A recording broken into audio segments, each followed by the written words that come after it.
Good morning and welcome to गना शॉट। गना शॉट में आप सबका स्वागत है। We gonna talk about what the Chinese have been thinking and what they've been writing and what they have been articulating about the India-China relations.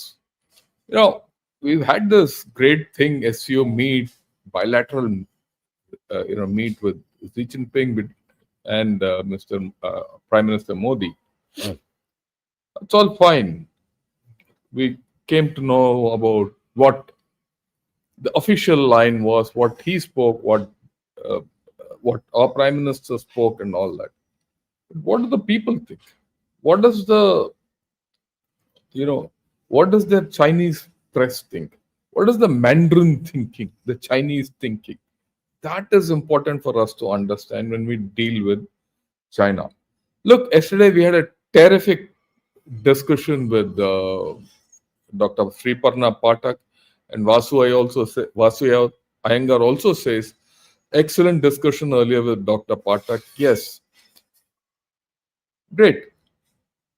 We earlier had a discussion one day back with General Narayanan. He gave another perspective. Yesterday I spoke in the morning about the Global Governance Initiative.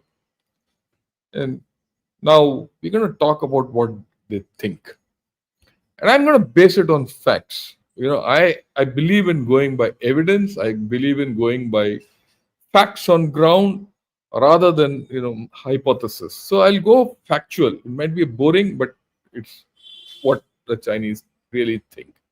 Let's get going. First thing, I go back a little.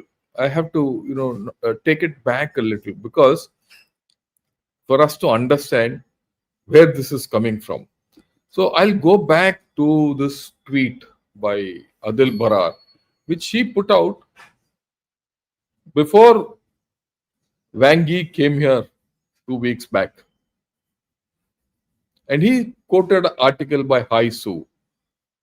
There's no one called Hai Su actually. There's no one at all called Hai Su. So what is this article all about? This is an article which was put out by China before this whole story of India-China relations over the past 2 weeks we've been talking of came out. I'm going to remind you people of that because I'd spoken about this earlier. Notwithstanding, what does it say? That sets the tone for this relationship. It's there in this. Okay, let me expand it. What does it say? To be honest, under the circumstances of having a border dispute, how do you strengthen dialogue, build mutual trust, and maintain overall friendliness? It is very difficult. However, difficult does not mean impossible. Although the clashes were regrettable, at least the two major countries of China and managed not to open fire, and India ultimately calmed down relatively quickly. So he feels that it is India which has calmed down and not China was always calm. Please understand the subtext. So the onus and the India is put on the back foot in this article. And it says China may be vast, but there is not a single piece of territory that can be ceded to others in such a way. So as simple as that, please understand there is no territory which China is going to give you. So the border settlement, if at all it takes place, will not involve ceding territory. It will involve China getting territory. Is that acceptable to us to start with? No. If it is not acceptable, there are no talks really. I mean, that's the fundamental thing. And then he says China and, then the normal thing starts. China and India are inescapable neighbors. Both are ancient civilizations. To judge gains and losses may be merely by temporary or local circumstances as meaning. Then they put the civilizational context in and apply it to USA. The USA has been a nation for less than 300 years. China and India must coexist for long term.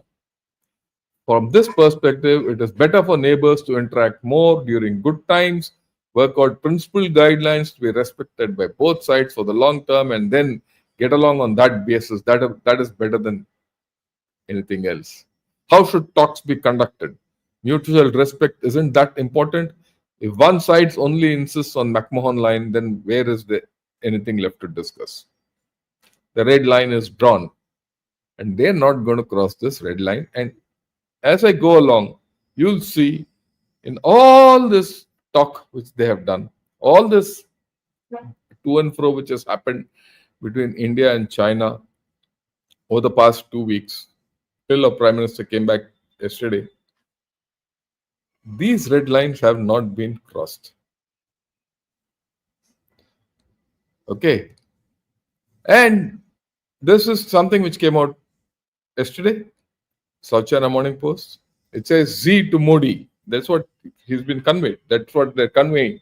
That Z has said, don't let the border dispute define China-India relations. So the border dispute, put it on the back burner. So the Chinese position is very clear. The border will not, the border doesn't bother them. They're okay with this border. And this is something which we have to understand. It is we who are not okay with the border. And that also, why? Because they're in an advantage position. If they get South Tibet, that is Arunachal Pradesh or not, it doesn't matter them. It matters us.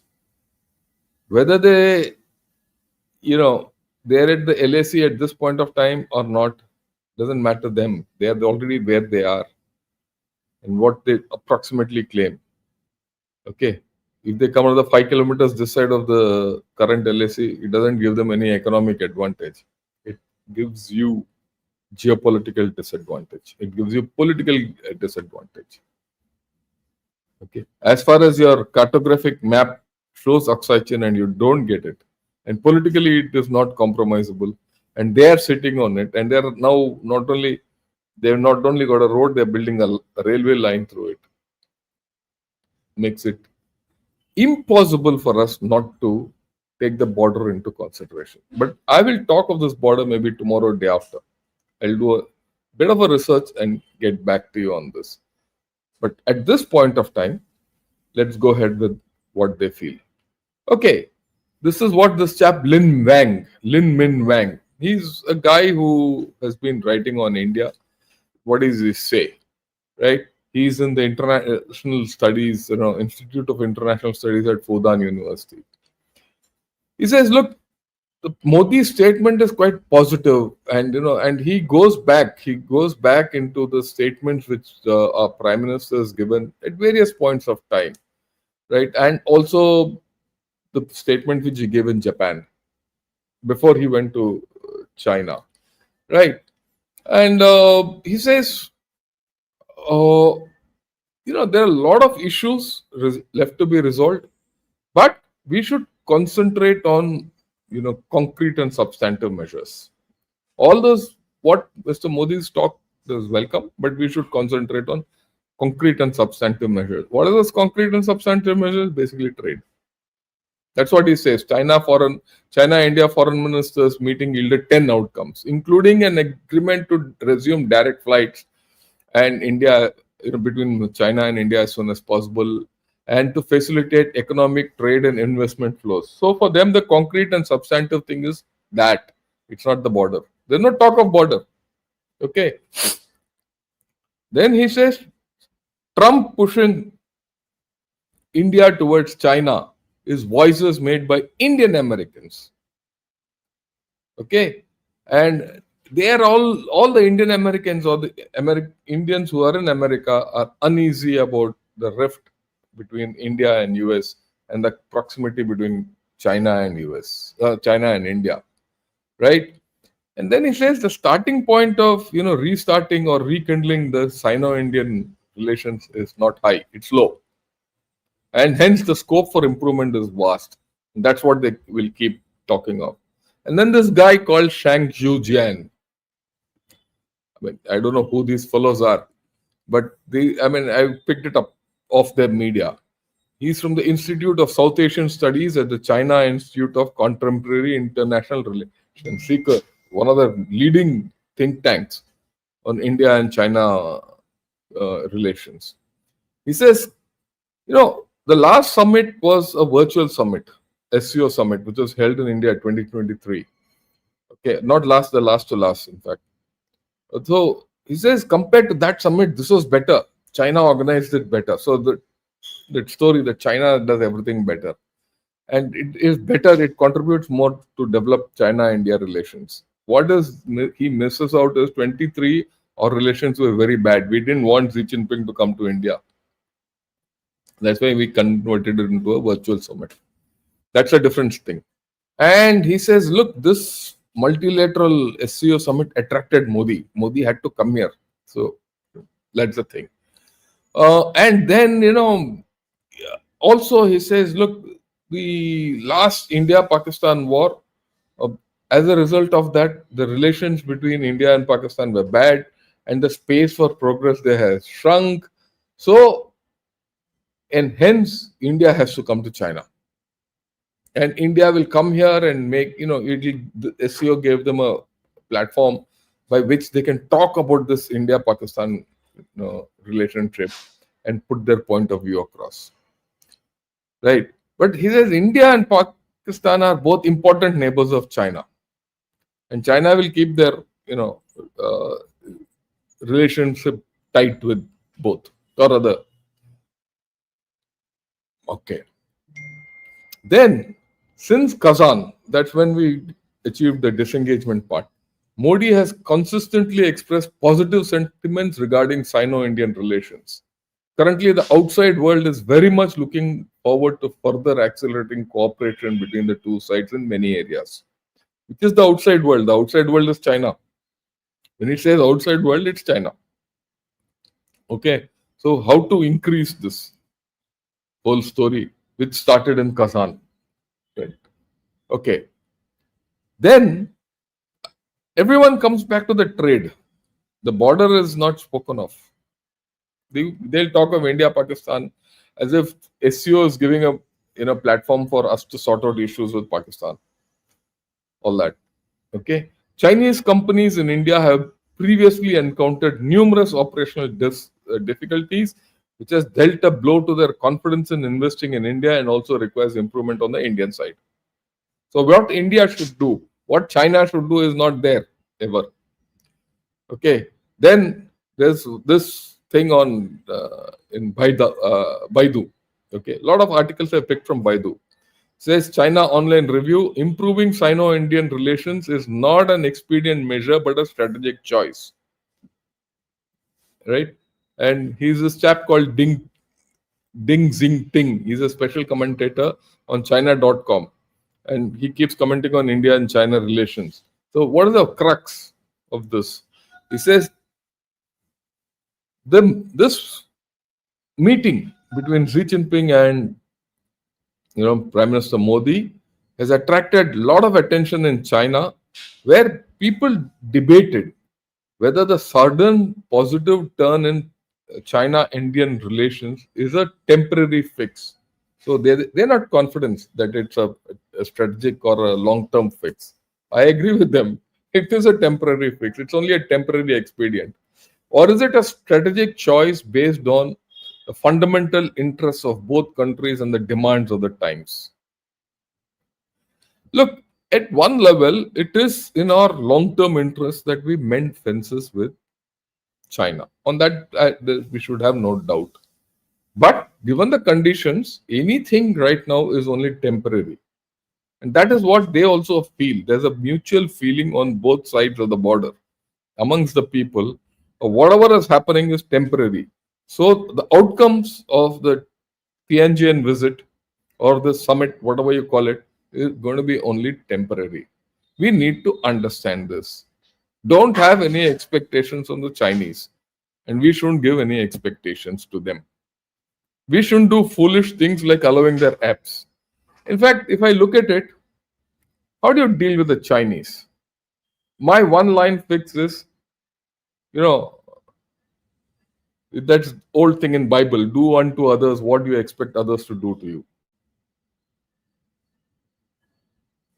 So give that to the Chinese.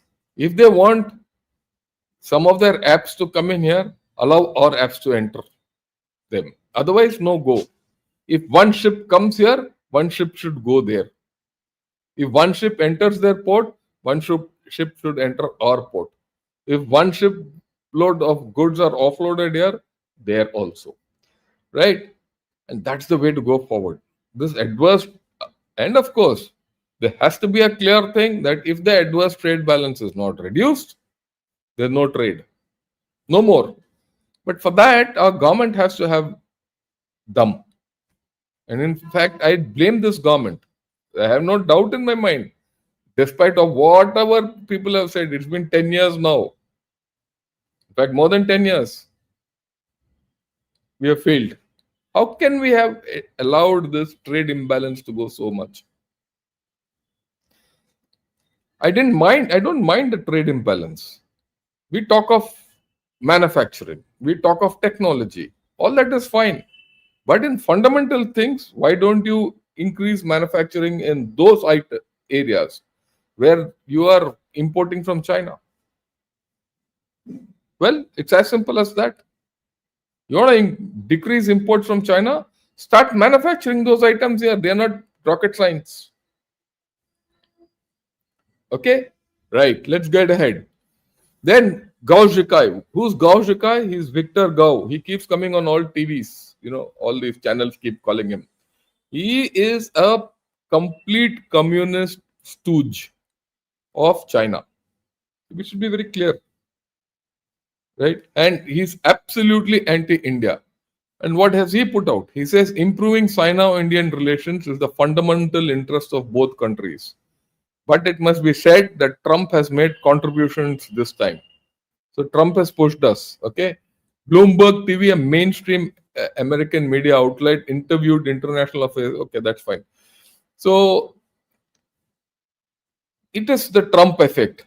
Well, the Trump effect will last for some time. I already see, how by efforts by the Trump administration and everyone say, trying to reverse this whole story. We'll talk of it tomorrow. I think by day after tomorrow, we'll see. I'll give another 48 to 96 hours. You'll see a reversal starting to take place. Okay. We'll talk of it. And then there's some guy. I mean, I don't know who he is, but there's a common man. There's a common man. He's given an opinion in one of the articles. He says Indians are also trying to get close to the Japanese. So you'll see this Japanese act coming in. So actually it tells you that our move for our Prime Minister to first go to Japan is given a big message to China. In general, Indians are integrated with Europe and the United States. It is their observation. And look, let's face facts. That's a fact. We are more integrated with the West than China. Culturally, technologically, civilizational. I would say civilizationally also we are more, with the West. When I say West, even the Middle East is the West to me. Okay, right? He says they can be used. India can be used, not trusted. So the common man feels, how can China use India, not trust it? Okay, what does the Tianjin talk signal? That's the story in this website. And there's a guy called Zhao Rang who says, the normal thing that India and China contribute to about 2.84 billion people and 40% of world population. Both are one of the 4 ancient civilizations. We have a lot of history, culture, largest developing countries. And, this is Narendra Modi's first visit to China in 7 years and all that. He says, then they say candid dialogue between the leaders will help improve bilateral relations. But if you look at what happened, they were hardly but candid. They were not candid. It was just, if you see the statements which our Prime Minister gave and Xi Jinping gave now, and what was there in Kazan last year, it's almost the same. give or take a little, right? Then the standard thing, besides the border issue, there are other pressing issues between India and China that need to be resolved. So this is a thing which will keep coming with different people, and we must keep listening. They are not interested in resolving the border issue. Border issue is not entirely the bilateral relationship. To a certain extent, we need to set aside some disputes to promote all-round cooperation between the two countries. So, they say, yeah, border rehne do, we'll become good friends and then we will get to the border. But this is the formulation which Deng Xiaoping gave to Rajiv Gandhi, 1985. Says, let's leave the border, we'll improve our relations, and then we'll get back to the border. But what happened over this past 40 years? Exactly the opposite happened. We improved our relationship, but they came back to the border and last year. And then they have sided with Pakistan completely. Isn't it? So now they say, no, let's get away from the border. How can it be feasible? I'm also commenting on their thinking. So I think we need to change track. You say, forget it, trade karenge, but border bhi saath karenge. Otherwise, no go. So I'll talk of the border maybe tomorrow, day after. We'll see. This guy, he Zhao Rang or Zhao Rong, yeah. He's expressed a sincere hope that the trilateral summit between China, Russia, and India be held at the SCO platform. It didn't get held, didn't go through. There was no trilateral summit, but a trilateral picture came through, and that has set the alarm bells in the West. And we'll talk of that also maybe tomorrow, day after. Okay. So they are very keen on this Russia, India, China. Because the moment Russia, India, China trilateral or formulation takes place, it puts the West completely out. Just this one meeting, a lot of people are now talking of this as an alliance. It set large alarm bells in the West. Okay. Then this thing in Baidu, it says, heads of state diplomacy helps China-India relations recover from lows. And there's a guy called Wang Zhe. He's from the Institute of South Asian Studies in Sikar. That is China Institute of Contemporary International Relations. He's written quite a bit. He says the visit prevents Sino-Indian relationship from completely derailing after the border conflict and guiding the two countries back into the path of a dance between the dragon and the elephant. So that's the way he looks at it. China and India are inseparable neighbors. Cooperation benefits both. Conflict hurts both. And then, of course, the world's only two major developing nations with population exceeding 1.4 billion. Cooperation between China and India only serves their own interests, but also has far-reaching implications. Absolutely right. I always maintain, historically, India and China have never had a problem with each other. I wouldn't say historically, civilizationally, we have never had a problem with each other. It is only after this Communist Party of China came into,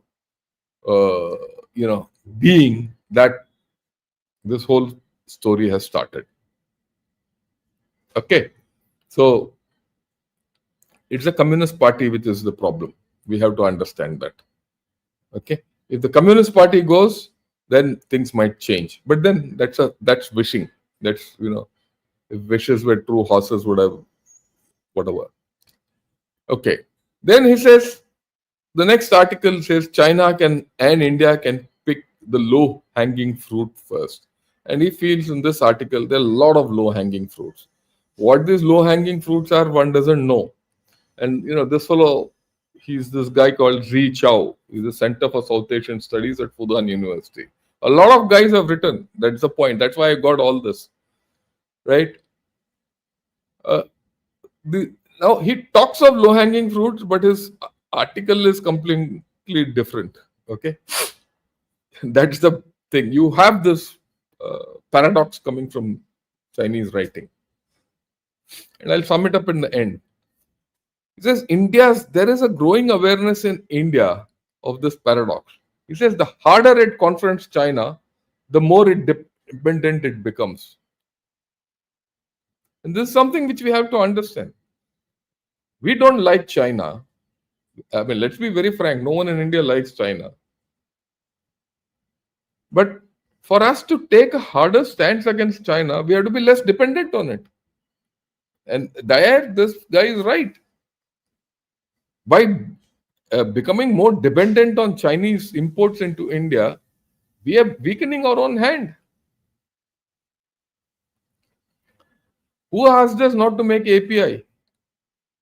Okay.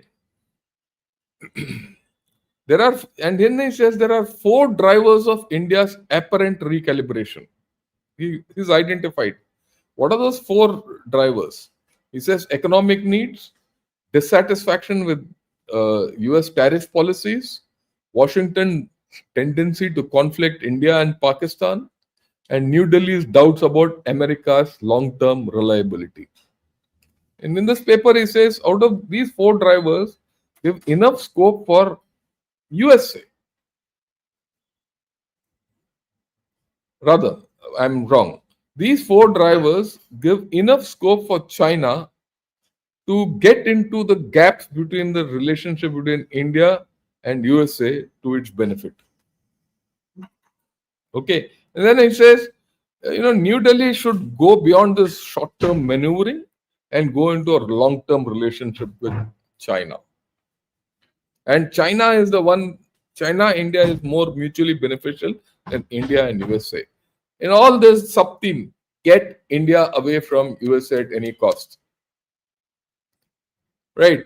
Then he says the repeated missteps in India's US policy have not only thoroughly exposed the miscalculation and opportunistic nature of its US strategy, but also demonstrated that the speculative nature of Indian diplomacy has failed to keep pace with the rapidly evolving situation.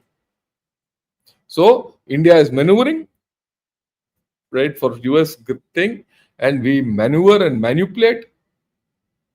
So there is this sense of superiority and this righteousness that India is doing everything wrong. They have to come to us, only then it will be good. Modi government can only seeks 3 solutions.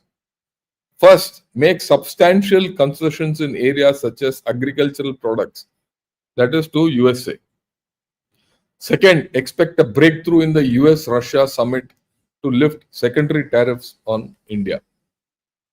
Okay, so our happiness is dependent on how USA and Russia come to closure on their problems. If that happens, secondary tariffs will not be on us. But that's stupid, because that, despite the summit between Trump and Putin, secondary tariffs have not gone on us. So these are all formulations which they imagine. Okay. Third, this is the important thing. That Trump's policy towards India is not a practical pressure, but strategic adjustment. So we should recognize this, that it is a strategic adjustment of Trump.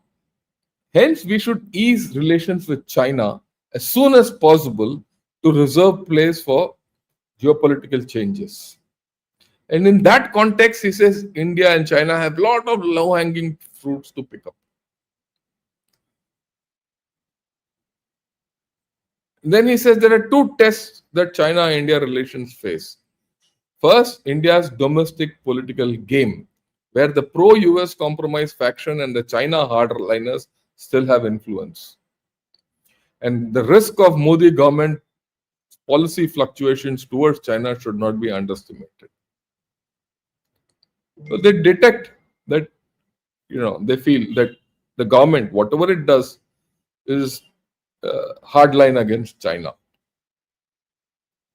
To that extent, they're quite aware of what they're doing. Second, what he says is the essence of India's balanced diplomacy has not changed.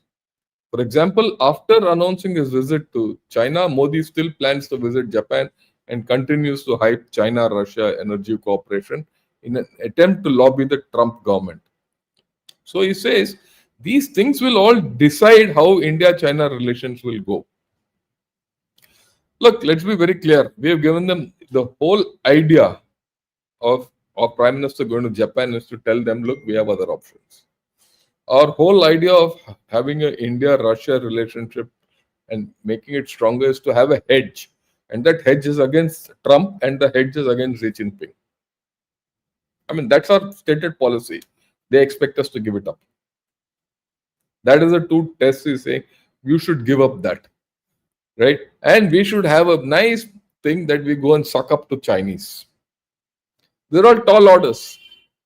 But we need to understand their expectations. Okay.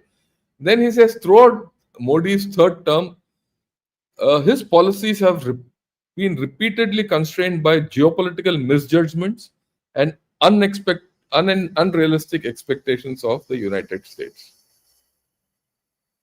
Well, I wouldn't say it's unrealistic expectations of the United States. We knew what our problem with the United States was always. And we were going along okay till the Op Sindoor. And Trump, took Pakistan into his lap. It's now coming out that there's a crypto deal between Pakistan and USA and his Nobel Prize. It's more due to personal reasons. So maybe once Trump goes, things will change. And maybe even now, even Trump will change. I think he will change. But let's wait. That's a different story. Whatever relationship with USA is our headache with them. That doesn't mean we jump into China's lap. Okay. Modi's government, China's policy has vacillated between pragmatists and intransigence. Then here comes a new thing. He says the strategic hesitation has exacerbated India's diplomatic isolation. So they feel, China feels that India is diplomatically isolated. Okay. And it reveals a harsh reality of India's strategic autonomy. Without the backing of strength is merely a castle in the air. That's the hyperbole he's using. But let's see, are we isolated? Yeah, definitely we have a problem with USA. That's okay. Let's have a problem with USA. Are we trying? We have to make good our equation with China. If not today, tomorrow, somewhere we have to keep things on the even keel. That's okay. We have to do it. Does it mean we have to run to China? No. Our equations with Russia are good. Our equations with Japan are good. And if you saw in the SCO meet itself, our Prime Minister met so many other people, including the leaders from Myanmar and Maldives and Azerbaijan and Armenia. I mean, they also matter, right? And we stopped Azerbaijan from entering SCO. All that we've done. And we sidelined Pakistan completely. So a lot of things have been achieved. So there's no isolation. And because of what we have done in SCO, today there's a huge backlash in the West. I see, a lot of people are talking, what have we done? And how India is behaving. And now they say, look, let's correct it. So there will be a correction. Okay. Another article. Okay. It says, Modi's visit to China and the prospects for Indo-China relations. Can India transcend short game thinking? So they feel India is doing the short game thinking. The long game is with China. Okay. That's okay. That's the way looking at it. And then this thing that news which has come out where Mr. Modi has not taken Trump's call 4 times is also being hyped. It's there in their Weibo. Okay. And then he said the same thing. This guy, he says, Modi's realized he's been duped, dumped, and turned. And hence he has turned to China and Japan. That's the story. He says, no, Modi has been kicked from the West, so he's gone to Japan. Well, these are their formulations. That's the way they're thinking. So that's quite hostile. And Yao Yunmei, right? Visit to Japan before China. This factor keeps coming. Remember, China-Japan relations are bad. Today there's a huge military parade being held in in China, of which I have clips and all that. Like, it's against whom? It's against Japan. Okay. So, but he says visiting Japan before China is Modi's little tricks and which must get our attention. And then what he says, he's the associate professor at the Institute of Socialist History and Literature in East China Normal University and the director of Center for South Asian Studies. He says this visit to to Japan, it's linked to US tariff war, right? Then it raises the question, will India compromise on US tariffs after Modi's visit to China? Okay, if US India agreement still possible, so will there be a compromise? So will India use this visit to China as a leverage to compromise with USA? All these questions are so. And then, of course, our Prime Minister has, driven home a very clear point. Modi's itinerary show that he will visit Japan before China and will not attend the September 3 parade. It's only the SCO meet. So that messaging is clear. That messaging is clear to China. It is clear to all those who attended SCO. We are not part of the SCO beyond the charter of the SCO. Whatever we deal with China is bilateral. And there's also a message to the West that we've gone there only for the SCO. We have not gone beyond that. Okay. Then he says Modi's decision to some extent reflects a tacit understanding between India and Japan regarding the historical understanding of World War II. Very important, because we are siding with Japan. Look, I'll talk of this business of World War II, how that military parade, analyze it. I'll probably do it tomorrow. But that's a different story. Okay. And then, but the way Chinese are doing it is for different purposes altogether. We have to understand that. Right? And then, of course, he says we can have some expectations out of this visit, but we should be rational and not overestimate it.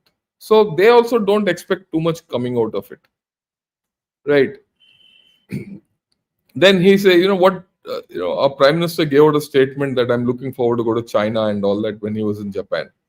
So why has he given it all those analysis they have done? And in this article, this is what comes out. He says India's current economic weaknesses have been starkly exposed. Due to US sanctions, India is unable to pay for international commodities in rupees. I don't know from where he got this. That we have to deal only in rupees. Right? While China also refutes this to settle in rupees, because our trade with China is not in rupees, it's not in yuan, it's only in dollars. But for some reason, they're spreading this within that India is economically hamstrung. Look, this is also part of their propaganda internally, because these are all internal to China. Okay, that China is strong, India is weak.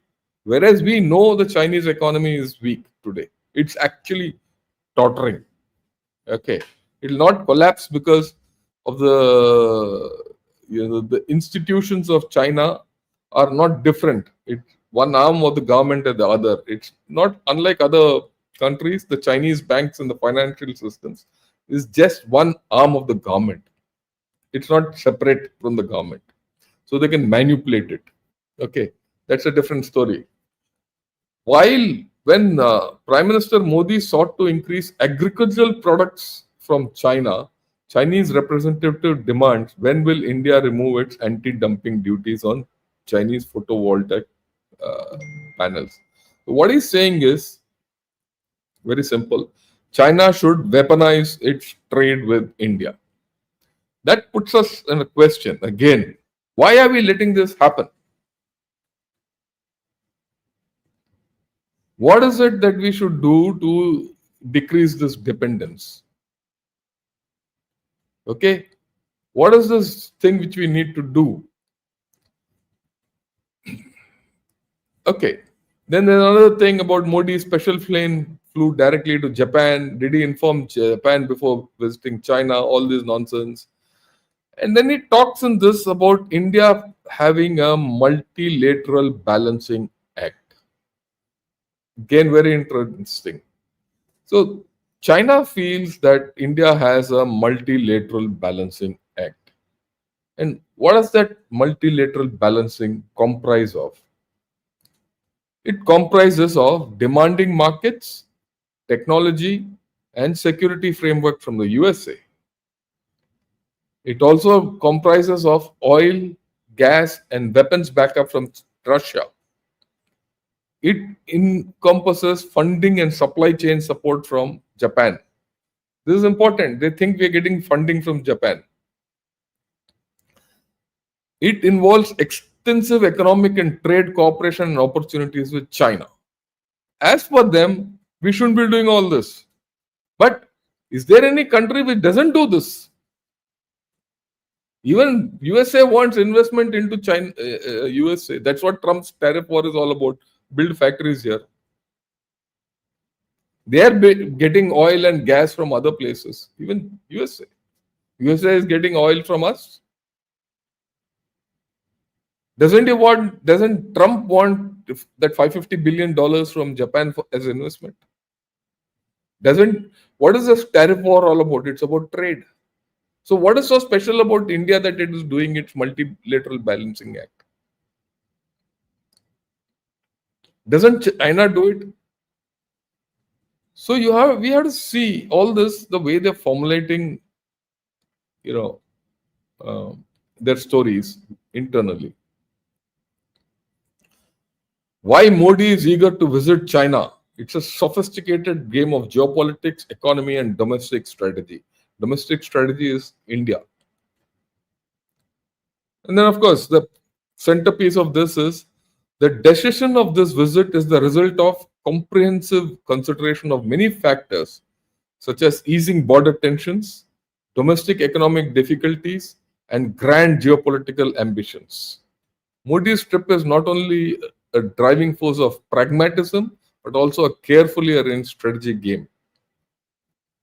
A lot of interest. That's why so many articles over a matter of about just 3-4 days.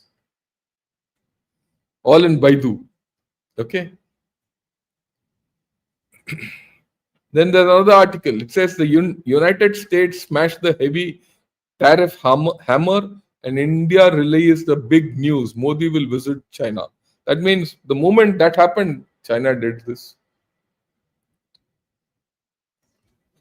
Okay. What is the main thing in this? It says India's positive signal to China is not only due to the factor of response of the suppression of the United States, but also the inherent logic of relaxation in China-India relations. So they're building logic. That's it. It says such structural contradictions, such as border disputes, Tibet-related issues, China-Pakistan relations, as well as India's concept of China and great power mentality will still interfere with long-term development of relations between the two countries. This is probably the only article where I have seen that they have come to some concrete items where they feel that these are major issues. Otherwise, these are no issues. They don't speak of Tibet-related issues. They don't speak of China-Pakistan, relations. They don't speak of India-China relations in their analysis. And they always feel that India is not a great power and China is the greater power. Only one of the few articles which I saw where these have come out. And then there's some realism in this article. The outside world believes that the plan to visit China, Japan, now he's talking of Japan, and previously received the visit of the president of Philippines, and at the same time, he's not afraid of the pressure of USA. And he continues to interact with Russia. Very interesting, this part. He says in this article, this probably is the most pragmatic article coming out of China, which is staring at a reality. That India is now dealing with USA under tough conditions. It's still continuing its relations with Russia. It still has a separate parallel path with Japan. It started talking with China. It's also dealing with Philippines and more. And just to put it in perspective, Afghanistan has had 2 earthquakes, and we are the first responders there. Okay, so they they understand what India is all about. It's only that in their internal papers, internal analysis, they refuse to believe it, and they refuse to articulate it. Right. Then he says, can India and China resume pragmatic exchanges? Okay. He says, although China-India relations have warmed up, challenges still exist. India still regards China as an imaginary enemy. They are very clear how we regard them. At least they should be very clear how PR Shankar regards China. China remains my number one enemy. And that's what our Defense Minister George Fernandez said at the turn of the century. And I still believe that. Okay. India continues to be part of the Quad. So let us see whether we are part of the Quad or not, because Trump is not coming. How the Quad goes through is something which we'll have to see. Although, here he's picked up. Although Modi's visit to China is significant, it is limited to Shanghai Cooperation Organization Summit. And he says trade imbalance and border sensitivity are still hidden dangers. So they have an idea of their realization, but they'll not accept it. Right? And after this article, after being abandoned by the United States, so they feel India has been abandoned. Modi plans to come to China for help. Should we be turned away or greet him with a smile? They feel we have gone to China for help. Begin. It can be seen that India is playing with the dance diplomacy, wanting to make a gap between China and USA. Its goodwill for China does not really want to improve the relationship between the two sides, but wants to use it as a chip to bargain with the US. They're right. We're not interested in China beyond a point, because we know they'll not bend. You see this entire story which I've said so far. And there's this guy, Victor Gao, that's what he says. He says, I've been to China, India many times. Of course, for other purposes, this is something very interesting he spoken of. And we must be alive to this. That's why I put it. And I'll read it out and explain to you. I've been to India many times, of course, for other purposes. But I pay attention to the deployment of Indian troops. It has 2 characteristics. One is in the west, targeting Pakistan, Kashmir, and the Aksai Chenov area. He has heavy shoulders. So Victor Gao says that India has deployed very heavily in the western sector, Ladakh. On the other hand, in the east of him is our southern Tibet, and then the whole line surrounds him, which is an impenetrable fortress. So he says they are very clear that in the east it is impenetrable. In the west we have heavy deployment. Okay, that's it. There are 2 characteristics: one east, one west. This is then along the Ganges River. The Ganges River is more than 2,300 kilometers long. Of course, the last section is Bangladesh, so 2,300 kilometers is in India. And it says along Ganges is an empty line with no heavy troops and no heavy troops. He's repeating it. What is he aiming at? And Ganges, heartland. Above that, who's there? Nepal. So what is the long-term plan this fellow is propagating? Get hold of Nepal and ensure PLA appears on the Nepal-India border along above the Ganges. And this is a long-term problem which we have to understand. And that is why our relationship with Nepal is very important. We need to understand the PLA thinking process. And I'll get back to this when I discuss the border. Why that railway line from Tibet to Nepal to that Kodari line down to the Tarai region, this will be dangerous for us in future. Why all the activities in China, I mean all the Chinese activities in Nepal are problematic for us? Because we don't have much deployment there. Nepal. So we'll talk of it some other day. When I talk of the border, I'll get back to this. Look, fundamentally, in the end, what do I say? Boundary is not negotiable as per them. All this, if you see, boundary is not negotiable. Hence, they don't want to discuss it. Trade is more important for them because their economy is going down. For that, India must open its borders. China will not. Whether it's for trade or apps or digital, nothing. Then China is more powerful than India and India must yield. India is playing a strategic game. They have no trust in us. As per them, India should be second fiddle to China. This is what their complete mega process is after all this 1 hour which I've tried to put across. See the various thinking in China. They're looking at Nepal, they're looking at in USA, they're looking at so many other issues. They're very clear. We have to be very clear. We cannot give China even one concession. Okay. I thought I'll give you an internal view of how China thinks. If you liked what I've put across to you, it might have sounded a little boring because I was reading off their media. Okay. But this gives you a thinking, how they think. And if you like this, do press the like button and